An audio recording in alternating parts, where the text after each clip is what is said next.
AMC's hidden capital shift, 110% ownership, margin call closure, and more are covered in today's video. We're starting with this. Recent discussion, AMC selling HYMC stock. We discussed how they still own the warrant and can make money if HYMC rises, but they won't gain as much because they sold their shares. Now they discussed capital deployment. Adam told us to reinvest funds in large potential in our core theatrical exemption business. New Paramount wants to sell his national amusement theaters in the US, UK, and SA to AMC.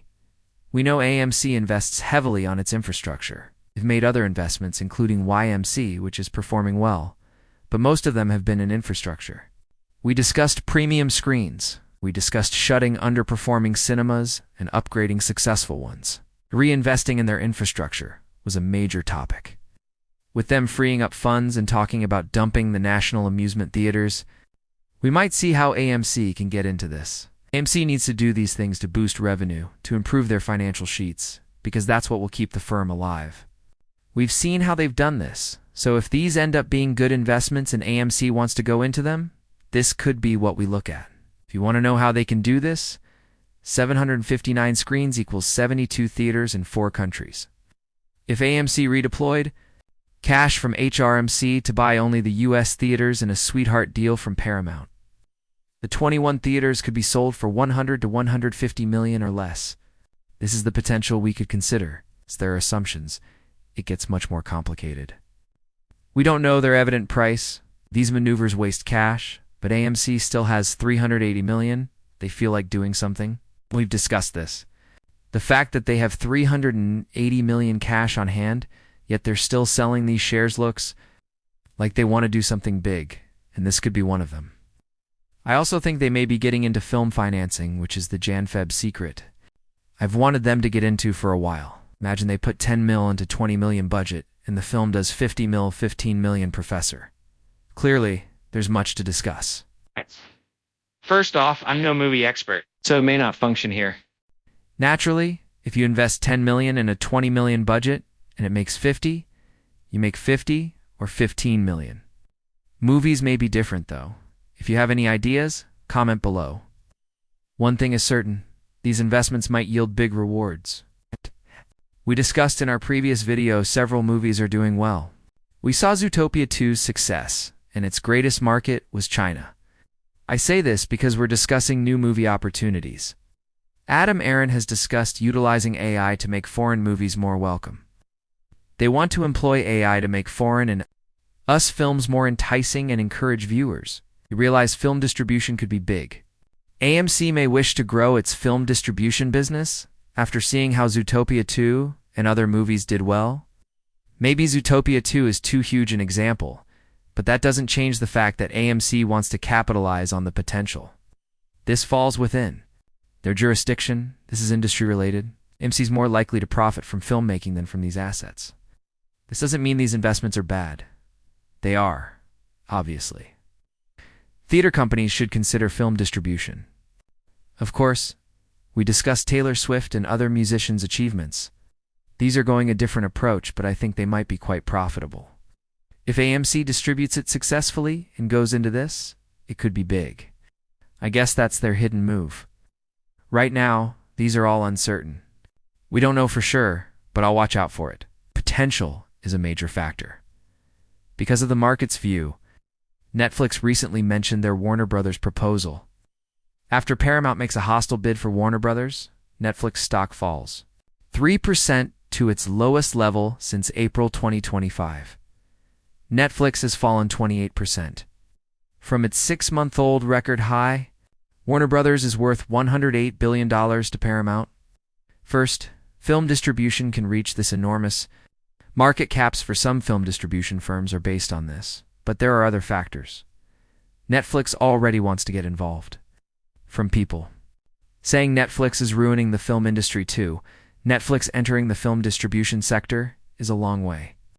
So that's the main change. Netflix's stock price drops as they fail to bid and Paramount makes a surprise bid. This shows how important and enormous the film business is to the market right now. This is why I said AMC entering this would be big.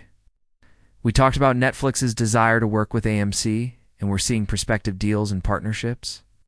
Paramount presented an unsolicited $108 billion all-cash offering for $30 per share, $18 billion more than Netflix's cash stock offer. As mentioned, if something happens and we see the greater deal, we could look at more chances. You can tell if individuals are willing to battle from here. You must grasp our potential market cap if individuals are willing to pay hundreds of billions of dollars for this. So if AMC, the biggest movie company in the industry, expands into film distribution to align with Disney, Paramount, and others, the market cap could rise exponentially. Additionally, we were intended to fold following this. We're meant to accept the $2 AMC falsehood and depart peacefully, but retail held. We were louder, smarter, and exposed manipulation live. One of my favorite things about this group is how we share. Biotech provided all these details as we discussed before. See how we're connecting things? Well, this has taught apes a lot. We've seen how we can comprehend everything. We discussed future estimates and possible events. We've watched apes talk about it for months, years, or two, and finally it happened. This refers to our majority accuracy. Not that we're perfect, but many of our predictions have come true. This is ape power, and AMC's debt is lower than it has been in 6 years. Paramount may gain Warner Broad and pledge to raise picture count and support theatrical windows. It's boosting the box office and AMC, selling half of HMC Net's $24 million while keeping the rest. Q4 cash flows will be positive. Rate cars will start, showing when we report Q4, and one more may come this week. We talked about the Avatar film coming out, which will be significant, and Paramount's potential. AMC may benefit from more movie releases.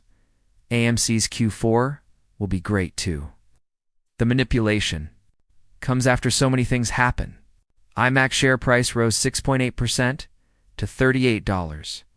Ciniche, 23%, is $23, up 6.8%. Just 1.4% rise for AMC. This is absurd. IMAX and Ciniche are rising because to box office growth. With their recent success, AMC could benefit from the box office. However, the stock doesn't reflect that. Of course you know why. First, dark pool abuse is above the 30-day average again. You now know why Cineog is rising and AMC is falling. Because we're not benefited. No, we're not underperforming at this box office. Yes, we are. The removal of buy orders. Anyone can compare the 30-day average of dark pool for AMC to IMAX and Cineax to see why. This synthetic share thing is also important. Kavana shows 111% for institutions. We've seen this before. Institutions own 120% of Cinemark, which exposes synthetic shares. We previously looked at how institutions reportedly hold over 50% of AMC, which we all know is false. This is only conceivable if they account for all synthetic shares created and pumped into the system. When this mistake and these issues happen again, we know something's wrong with the system. Just an example. Additionally, see this. Virtual. C was prosecuted for stealing retail investors. The SEC won the lawsuit, but acquitted Virtue lightly. Again, the SEC is making an example of these men for manipulation, but they're not punishing them. Virtue said they had high information boundaries between their custom orders, execution business, and prop trading department, but they didn't. The database of institutional orders they executed was open for 15 months. Order patterns, trade sizes, customer IDs, etc. Because they have access to market makers, these corporations know what orders to take and can make money. Despite this, Virtue's debt is rising.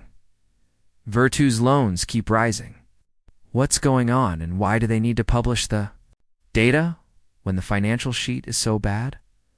A correlation? Let's discuss margin calls. This example shows Bitcoin at 91,000 with a 1 billion short liquidation line mine waiting at 93K, which is wild enough. If Bitcoin pops, shorts vanish, collateral vanishes, and margin court sings. So we discussed this. My belief is that Bitcoin may not rise, and then the shorts vanish. Past discussions have focused on collateral use. The hypothetical total return basket approach has different equities in a basket. Some are long, like NVIDIA, and some are short like AMC. When long stocks rise, they have the collateral and value. Two short stocks like GameStop and AMC, which is why we talked about when we see Nvidia stocks drop in value and the collateral evaporates, causing these short stocks to squeeze. In this case, this person is saying if Bitcoin's going up, Bitcoin drops, shorts may disappear. But some corporations may be using Bitcoin shorts as collateral, especially given the recent market conditions, but it's likely long. Short-term possibility exists. So, what he's saying basically matches what we discussed in terms of instances. However, collateral stress is already there in the overall market. Funding and collateral stress last lighted up like this in 2007. In 2008, having heard that this scenario is critical, you should comprehend why. When we witness collateral or funding stress, these collaterals will drop, as we discussed. These longs will be examined. These shorts will be squeezed. Longs will close out, and shorts will squeeze.